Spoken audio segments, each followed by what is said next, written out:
Hello दोस्तों, welcome to जिज्ञासु online classes. तो बेटा हमारी सीरीज चल रही है और इसमें हमने पार्टनरशिप का फर्स्ट चैप्टर आपको कंप्लीट करा दिया है, फंडामेंटल ऑफ पार्टनरशिप, जिसके 6 लेक्चर आपको यूट्यूब पे हमने दे दिए हैं। तो आज बेटा हम आगे बढ़ते हैं। आज हम बात करते हैं गुडविल की।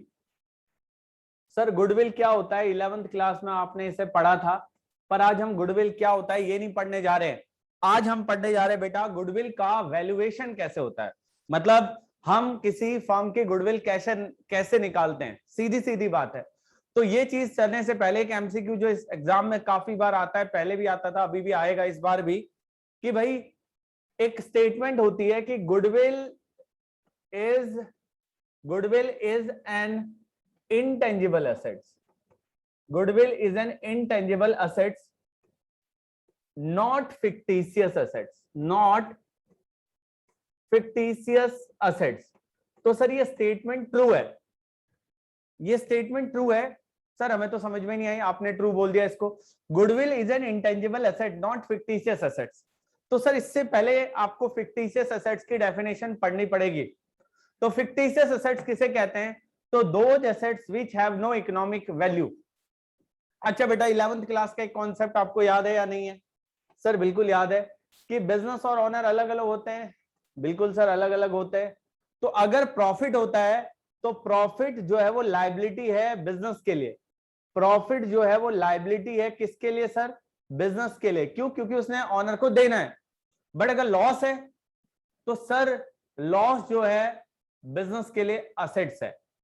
अब बताओ, लॉस एक असेट्स होता है बिजनेस में, बिजनेस के लिए बैलेंस शीट में असेट साइड होता है। तो असेट साइड लॉस आना क्या कोई अच्छी बात है? नहीं सर, असेट साइड लॉस आना कोई अच्छी बात नहीं है। समझ गए? असेट साइड लॉस आना कोई अच्छी बात थोड़ा ना है। आपके बिजनेस में असेट साइड लॉस आ रहे हैं तो क्या कोई अच्छी बात है? नहीं। पर वो बेटा बाय डिफॉल्ट अकाउंटिंग के रूल्स की वजह से आपको लॉसेस को असेट साइड दिखाना पड़ता है। तो सीधी सीधी बात है। तो हमने एक चीज बोली है यहां पे, goodwill is an intangible asset not fictitious asset. तो सर फिक्टिशियस एसेट्स क्या होते हैं? Fictitious assets are those assets which have no economic value. ऐसे एसेट्स जिनकी कोई इकोनॉमिक वैल्यू नहीं होती है, that is called fictitious assets. तो सर अगर आपकी कुछ ऐसी एसेट्स है जैसे लॉस है, अब लॉस की कोई इकोनॉमिक वैल्यू थोड़ा ना होती है। डेफर्ड रिवेन्यू एक्सपेंडिचर है, ऐसा एक्सपेंडिचर जो रिवेन्यू नेचर का होता है और जो आपको 1 साल से ज्यादा का बेनिफिट देता है, that is called deferred revenue expenditure. जैसे एडवर्टीजमेंट सस्पेंस आपने सुना होगा, एक लॉस होता है जो बैलेंस शीट में असेट साइड आता है। पर सर क्या वो हमारे लिए कोई वर्थ रखता है, या वो हमारे अकाउंटिंग रूल और प्रिंसिपल की वजह से हमारे बैलेंस शीट में असेट साइड आ रहा है? तो ध्यान रखना, इसलिए गुडविल फिक्टिशियस एसेट नहीं है बेटा। अगर मार्केट में आपका नाम है, अगर आपका मार्केट में नेम है, फ्रेम है, तो सर आपको उसका फायदा मिलेगा। तो मतलब आपकी गुडविल आपके लिए एक इनटेंजिबल असेट्स है जो कि आपको बेनिफिट देगी। वो आपके लिए फिक्टिशियस असेट्स नहीं है। क्योंकि इसलिए नहीं है फिक्टिशियस असेट क्योंकि उसकी एक इकोनॉमिक वैल्यू है। देखिए सर डोमिनोज का नाम है मार्केट में, आपने भी सुना है, मैंने भी सुना है, सबने सुना है। हम नाम से डोमिनोज के पास जाते हैं तो डोमिनोज के कस्टमर बढ़ रहे हैं नहीं बढ़ रहे हैं? यस सर बढ़ रहे हैं। तो goodwill is N intangible assets. तो ध्यान रखना, गुडविल फिक्टिशियस असेट्स नहीं है, गुडविल इंटेंजिबल असेट्स है। तो सर हम पढ़ रहे हैं गुडविल का वैल्यूएशन। गुडविल का हम क्या पढ़ रहे हैं सर? सर आप गुडविल का वैल्यूएशन पढ़ रहे हैं। गुडविल को कैसे वैल्यू करते हैं हम वो चीज पढ़ रहे हैं। तो सीधी सीधी बात है बेटा, जिसकी ज्यादा गुडविल उसके पास ज्यादा कस्टमर और उसके पास ज्यादा प्रॉफिट। समझ रहे हो ना भाई? अगर मेरी गुडविल होगी मार्केट में तो मेरे पास ज्यादा कस्टमर आएंगे, और मेरे पास ज्यादा कस्टमर आएंगे तो बेटा मेरा ज्यादा प्रॉफिट होगा। तो ज्यादा प्रॉफिट होगा तो जाहिर सी बात है मेरी गुडविल भी ज्यादा होगी। यानी कि बेटा goodwill is directly connected with your profits. अगर प्रॉफिट ज्यादा होगा तो गुडविल भी ज्यादा होगी, अगर प्रॉफिट कम होगा तो गुडविल भी कम होगी। भाई सीधी सीधी बात है। अगर आपके पास मार्केट में नाम है आपका तो कस्टमर आपके पास आएगा, और कस्टमर आपके पास आएगा तो आपकी ज्यादा सेल होगी, और बेटा ज्यादा सेल होगी तो ज्यादा प्रॉफिट होगा। समझ में आई बात नहीं? तो आज हम गुडविल को निकालना सीखेंगे, वैल्यूएशन ऑफ गुडविल सीखेंगे। तो इसमें सीधी सीधी बात है बेटा, गुडविल का वैल्यूएशन का एक ही तरीका होता है, प्रॉफिट। जो जितना ज्यादा कमा रहा है उसकी उतनी ज्यादा गुडविल है, जो जितना कम कमा रहा है उसकी उतनी कम गुडविल है। Goodwill is directly connected with profit. More profit more goodwill, less profit less goodwill. ठीक है, तो प्रॉफिट से ही गुडविल क्या होती है हमारी, गुडविल प्रॉफिट से ही कनेक्टेड होती है, प्रॉफिट से ही उसका वैल्यूएशन होता है। तो बेटा जो सबसे पहला मेथड है हमारे पास वो है एवरेज प्रॉफिट मेथड। तो जो सबसे पहला मेथड है that is average profit method. तो सर एवरेज प्रॉफिट मेथड क्या होता है, तो बड़ा सीधा सीधा है सर, आपको ध्यान से समझना है एवरेज प्रॉफिट मेथड। तो एवरेज प्रॉफिट मेथड में हम क्या करते हैं, स्टेप नंबर 1 हम लोग सबसे पहले फाइंड आउट करते हैं, फाइंड आउट एवरेज प्रॉफिट। सबसे पहले हम एवरेज प्रॉफिट फाइंड आउट करते हैं। और एवरेज प्रॉफिट कैसे निकालते हैं, सीधी सीधी बात है बेटा, हमें हो सकता है क्वेश्चन में डेटा दिया हो पिछले 5 साल का, पिछले 3 साल का, पिछले 4 साल का। तो अगर आपको एवरेज प्रॉफिट निकालना है तो बड़ा सीधा तरीका है, पिछले 4 साल के प्रॉफिट को जोड़ दो और डिवाइड कर दो 4 से। अगर पिछले 5 साल का प्रॉफिट दे रखा है तो 500 साल के प्रॉफिट को जोड़ दो और डिवाइड कर दो 5 से।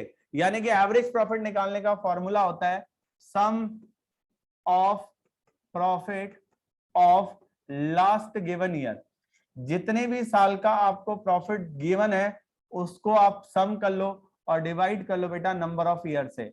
सीधी सीधी बात है बेटा, अगर आपको 5 साल का प्रॉफिट दे रखा है तो 5 साल के प्रॉफिट को सम कर लो, 4 साल का दे रखा है तो 4 साल का कर लो, डिवाइड कर दो 5 या 4 जितने सालों का दिया नंबर ऑफ ईयर से डिवाइड कर दो। तो first of all find out average profit. Average profit means 5 साल का प्रॉफिट दिया है तो 5 साल का, 8 साल का दिया है तो 8 साल का, 10 साल का दिया है तो 10 साल का। स्टेप नंबर 2 में आती है सर हमारी गुडविल।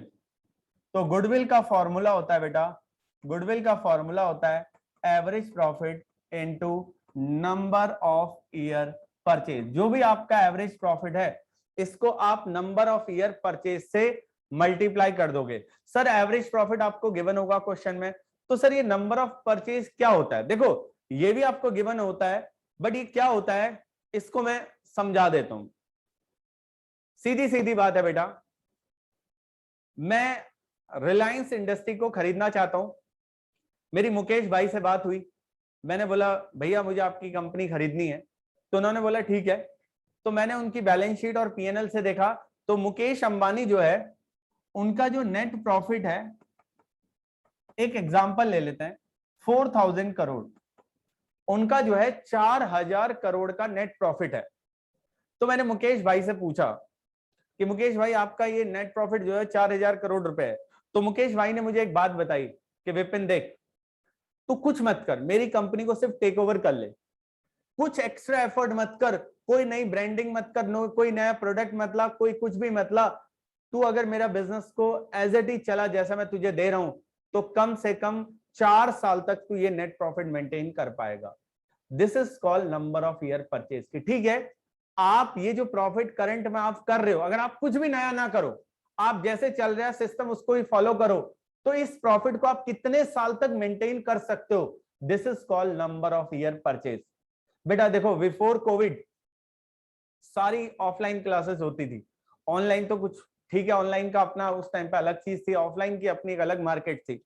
तो सपोज करो मैं एक इंस्टीट्यूट चला रहा था, ठीक है, तो अगर मुझे जो प्रॉफिट हो रहा था वो 10 लाख का हो रहा था, तो भाई सीधी सीधी बात है मैं कुछ भी नया ना करूं, ना कोई नई ब्रांच खोल रहा हूं, ना कोई नया एडवर्टीजमेंट कर रहा हूं, और ना मैं कुछ भी नया एफर्ट्स नहीं कर रहा हूं, तो मैं अपने प्रॉफिट को कितने साल तक मेंटेन कर सकता हूं, this is called number of year purchase. तो ध्यान से समझिए बच्चों, तो सबसे पहले आपने एवरेज प्रॉफिट निकाला। एवरेज प्रॉफिट मींस जितने साल का आपको 5 साल 10 साल 15 साल 20 साल का दे रखा है, प्रॉफिट दे रखे हैं तो ऐड हो जाएंगे, लॉसेस दे रखे हैं तो माइनस हो जाएंगे, तो उससे आपका एवरेज प्रॉफिट निकल जाएगा। और फिर अगर आपको गुडविल निकालनी है तो कैसे निकालोगे, जो भी एवरेज प्रॉफिट है उसको नंबर ऑफ ईयर परचेज से मल्टीप्लाई कर दोगे। ठीक है, तो नंबर ऑफ ईयर परचेज बेटा आपको ज्यादा परेशान होने की जरूरत नहीं, एग्जाम में क्वेश्चन में गिवन होगा।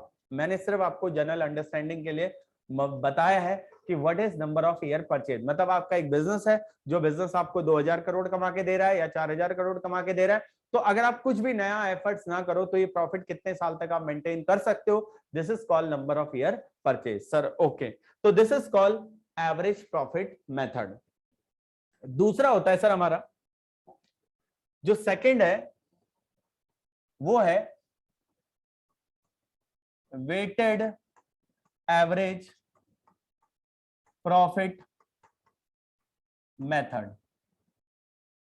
Weighted average profit method, sir हर ईयर के प्रॉफिट का एक वेट होता है। वेट होता है मतलब एक भार। सर क्या समझाएंगे नहीं आप? चलो एक बात बताओ बेटा, बहुत ज्यादा गर्मी पड़ी तो जितनी भी कूलर बनाने वाली कंपनीज है, एसी बनाने वाली कंपनीज है, उनकी सेल बढ़ेगी या नहीं बढ़ेगी? सर बढ़ेगी। तो उस केस में उनका प्रॉफिट बढ़ेगा या नहीं बढ़ेगा? तो सर एक सिचुएशन मैंने आपको ये दी मैंने, दूसरी सिचुएशन दे रहा हूं। सर गर्मी पड़ी नहीं, टाइम टू टाइम पे बारिश होती जा रही है, मतलब बहुत तेज गर्मी पड़ी नहीं। तो मैं एक वोल्टास कंपनी का एग्जांपल ले रहा हूं। वोल्टास कंपनी ने बहुत ज्यादा गर्मी पड़ी, बहुत डेंजरस वाली गर्मी पड़ी, और 10 करोड़ रुपए का प्रॉफिट कमाया 3 महीने में। और दूसरी तरफ बड़ा नॉर्मल रहा मौसम, बिल्कुल एकदम ना ज्यादा ठंड ना ज्यादा गर्मी हुई, है ना, तो बारिश होती रह रही थी, तब वोल्टास कंपनी ने 8 करोड़ का प्रॉफिट कमाया। तो आप किसको ज्यादा वेटेज देंगे? सर जाहिर सी बात है एडवर्स कंडीशन में जो आप कमाते हो उसका वेट ज्यादा होता है ना। तो ये वेट भी एग्जाम में आपको क्वेश्चन में आपको क्या होगा, गिवन होगा, आपको बता देगा कि भाई ईयर 1 के प्रॉफिट का वेट ये है, ईयर 2 के प्रॉफिट का वेट ये है, ईयर 3 के प्रॉफिट का वेट ये है। या बेटा जब आप नए बिजनेस होते हो, जब आपको कोई नहीं जानता, उस टाइम पे जो आपने प्रॉफिट कमाया, या जब आप एक नॉन हो गए हो उस टाइम पे, तो ये वेट हमें एग्जाम में दिया होगा, हमें सिर्फ इसका यूज करना है। तो सबसे पहले आपने ईयर लिखना है 1 2 3, फिर आपने प्रॉफिट लिखना है कि क्या प्रॉफिट आप कमा रहे हो, फिर उन प्रॉफिट का वेट भी लिखना है आपने। ये वेट बेटा क्वेश्चन में आपको गिवन होगा, ये वेट क्वेश्चन में आपको गिवन होगा कि भाई इस प्रॉफिट का इतना वेट है, 10,000 का प्रॉफिट है उसका वेट 2 है, 5,000 का प्रॉफिट है ईयर का वेट होगा, और फिर आपको निकालना होगा सर प्रोडक्ट। तो प्रोडक्ट कैसे निकालोगे? प्रॉफिट इनटू वेट करके आप प्रोडक्ट निकालोगे, और बेटा फिर सम करोगे इन सब का, सम करोगे वेट का और सम करोगे प्रोडक्ट का, ठीक है। तो सबसे पहले ईयर लिखोगे, फिर प्रॉफिट लिखोगे, और फिर वेट लिखोगे, प्रॉफिट इनटू वेट करके आप निकालोगे प्रोडक्ट। तो सम करोगे बेटा, वेट का सम करोगे और प्रोडक्ट का सम करोगे। तो सबसे पहले निकलता है सर आपका weighted average profit, weighted average profit WAP। कैसे निकलेगा WAP? सर WAP निकलेगा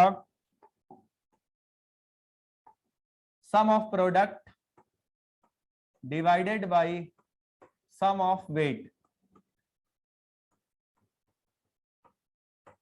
जो भी प्रोडक्ट का सम है सर, उसके वेट से सम से आप इसको डिवाइड करोगे, तो आपके सामने जो आएगा that is called weighted average profit. और बेटा हमारा जो गुडविल का फॉर्मूला होगा, वो गुडविल का फॉर्मूला होगा weighted average profit into number of year purchase. कि भाई ठीक है, इस वेटेड एवरेज प्रॉफिट को आप कितने साल तक मेंटेन कर पाओगे, this is called number of year purchase. ठीक है भाई, सबसे पहले आपको ईयर दिया होगा, प्रॉफिट दिया होगा, वेट दिया होगा, प्रॉफिट और वेट को मल्टीप्लाई करोगे बेटा आपका सम निकल आएगा, प्रोडक्ट निकल आएगा, प्रोडक्ट का सम कर लेना, वेट का सम कर लेना, और वेटेड एवरेज प्रॉफिट निकाल लेना, sum of product divided by sum of weight. और गुडविल का फॉर्मूला होगा sir weighted average profit into number of year purchase. समझ में तो नहीं आई बात? यस सर, बात समझ में। सर इतनी देर से आप net profit net profit net profit बोल रहे हो, तो जरा ध्यान देना बेटा। आपको याद है सर, हम तो इंटेलिजेंट बच्चे, में 11th क्लास का सब याद है, तो ठीक है। तो जब आप P&L बनाते हो बेटा, तो यहाँ नेट प्रॉफिट आता है, तो हम नेट प्रॉफिट इसी को तो बोलते हैं ना। तो सर जब ये नेट प्रॉफिट आता है ना, तो इसमें जीपी भी इंक्लूड होता है और अदर इनकम भी इंक्लूड होती है। अदर इनकम मतलब बेटा जो आपके बिजनेस से रिलेटेड नहीं है, कुछ खर्चे ऐसे होते हैं बेटा जो आपके बिजनेस से रिलेटेड नहीं होते हैं, कुछ इनकम ऐसी होती है जो आपके बिजनेस से रिलेटेड नहीं होती है। तो यहाँ पे जो नेट प्रॉफिट, बार बार मैं एक चीज बता रहा हूं, यहाँ पे मैं बार बार बोल रहा हूं प्रॉफिट, तो ये प्रॉफिट का मतलब है बिजनेस प्रॉफिट। जो बिजनेस से आपका, जो आपका कोर एक्टिविटी होती है सर, टाटा मोटर्स का मेन काम है सर गाड़ियां बनाना और उनको बेचना। तो अगर मैं टाटा मोटर्स की गुडविल निकाल रहा हूं तो सिर्फ और सिर्फ गाड़ियों से जो सेल करके जो कमा रहे हैं उसको लूंगा मैं। हो सकता है बेटा उनके पास कोई वैकेंट लैंड पड़ी है, वो उन्होंने किराए पे दे दिया और वहां से उनको रेंट मिल रहा है। हो सकता है उन्होंने किसी दूसरी कंपनी के शेयर्स खरीद रखे हैं, वहां से डिविडेंड आ रहा है, पर वो उनका मोटर बिजनेस की गुडविल से नहीं आ रहा है। अगर हमें गुडविल निकालनी है तो जो उनका मोटर बिजनेस, जो उनका टाटा मोटर्स वाला बिजनेस है, कार गाड़ी बेचने वाला बिजनेस है, उससे जो प्रॉफिट होगा हम वही लेंगे गुडविल निकालते वक्त। समझ रहे हो ना बेटा? मैं टीचिंग भी करता हूं और मैं कुछ जनरल अकाउंटिंग वर्क भी करता हूं। तो अगर मैं अपनी टीचिंग की गुडविल चेक करूंगा तो सर मैं दूसरे जो इनकम आती है, मेरे पास बैंक से इंटरेस्ट आ रहा है, एफडी आ रही है, या मैंने अपना घर किराए पे लगा रखा है वहां से रेंट आ रहा है, वो नहीं काउंट होगा। टीचिंग से मुझे जो इनकम हो रही है वही काउंट होगी। तो ध्यान रखना, प्रॉफिट का मतलब होता है सर बिजनेस प्रॉफिट। और ये बिजनेस प्रॉफिट कैसे निकलता है? तो सर बिजनेस प्रॉफिट बड़ा आसान है, बिजनेस प्रॉफिट बड़ा इजी है सर। कैसे निकालेंगे? जो भी नेट प्रॉफिट आपको गिवन होगा उस नेट प्रॉफिट में आप एबनॉर्मल लॉस ऐड कर देना। जो भी नेट प्रॉफिट आपको गिवन होगा उस नेट प्रॉफिट में आप एबनॉर्मल लॉस को क्या कर देना? ऐड कर देना और माइनस कर देना एबनॉर्मल गेन। एबनॉर्मल लॉस को माइनस कर देना। सर एबनॉर्मल मींस जो नॉर्मल नहीं है। बड़ा आसान है सर, एबनॉर्मल मींस जो नॉर्मल नहीं है। भाई एक सब्जी वाले का एग्जांपल लेता हूं, उसने बेटा एक टमाटर खरीदे, 10 किलो टमाटर, 10 रुपए के हिसाब से 100 रुपए के। अब देखो पूरे 9 किलो टमाटर उसके बिक गए, अब 1 किलो टमाटर बचे। अब उसे लग रहा है यार कल सुबह तक अगर मैं इसको रखूंगा, 10 रुपए की चीज है, कल सुबह तक तो खराब हो जाएगा, तो कल सुबह मुझे इसका 1 रुपए भी नहीं मिलेगा, है ना? कल सुबह मुझे इसका 1 रुपए भी नहीं मिलेगा। तो इससे बढ़िया अभी 5 में ही बेच देता हूं। तो सर 10 रुपए का 1 किलो टमाटर था, मैंने 5 रुपए किलो बेच दिया, 5 रुपए का लॉस हुआ। ये बिजनेस में होता रहता है सर, इट्स अ नॉर्मल। आपको कई बार प्रोडक्ट सस्ते में बेचना पड़ता है, आपकी मजबूरी है, नहीं तो टमाटर कल सुबह 0 का हो जाएगा। पर बेटा आपने थोड़ा इधर उधर ध्यान दिया, कोई आपका 1 किलो टमाटर लेके भाग गया, चोरी हो गया, क्या ये नॉर्मल है? नहीं सर। आपके प्रोडक्ट पे आग लग गई, सर आग लगना नॉर्मल नहीं होता, इट्स एबनॉर्मल। ऐसा रोज नहीं होता क्या? ऐसा होता कि बिजनेस में रोज आग लग रही है और रोज चोरी हो रही है? नहीं sir, this is not normal, it's this is abnormal.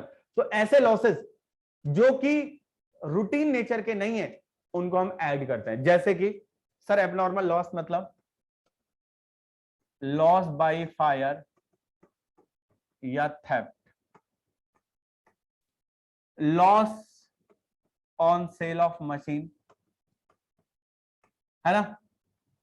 उसके बाद बेटा VRS, मतलब कुल मिला के बेटा जो आपके बिजनेस से रिलेटेड नहीं है, एबनॉर्मल कभी कभी होते हैं, समझ रहे हो ना? ऐसे बेटा एबनॉर्मल गेन, एबनॉर्मल मींस जो बिजनेस से रिलेटेड नहीं है। भाई हो सकता है इस बार आपके पास सरप्लस फंड पड़ा था, आपने बैंक में इन्वेस्ट कर दिया, तो आपको इस साल इंटरेस्ट मिल गया, क्या अगले साल भी मिलेगा? गारंटी इस बात की? सर अगले साल तो फंड यूज हो गए बिजनेस में, अगले साल तो नहीं मिला, तो सर वो क्या कहलाएगा? तो ध्यान रखना एबनॉर्मल गेन। एबनॉर्मल गेन का मतलब क्या होता है सर? सर एबनॉर्मल गेन का मतलब होता है सबसे पहले आपको कहीं से इंटरेस्ट मिल गया, सर आपको कहीं से रेंट मिल गया, डिविडेंड मिल गया, profit on sale of fix assets हो गए। तो सर अगर आप इस तरीके की एक्टिविटी करते हैं तो ये दीज आर नॉट नॉर्मल, ऐसा रोज नहीं होता, ऐसा कभी कभी होता है। तो ध्यान से समझना, यानी कि जहां भी मैं प्रॉफिट की बात कर रहा हूं तो बेटा, तो जब भी प्रॉफिट निकालूंगा तो प्रॉफिट का मतलब बिजनेस प्रॉफिट। तो बिजनेस प्रॉफिट आप कैसे निकालोगे? तो सर जो भी नेट प्रॉफिट आपको गिवन होगा उसमें आप ऐड कर दोगे एबनॉर्मल लॉस और माइनस कर दोगे एबनॉर्मल गेन। तो एबनॉर्मल लॉस मतलब loss by fire, loss by theft, है ना।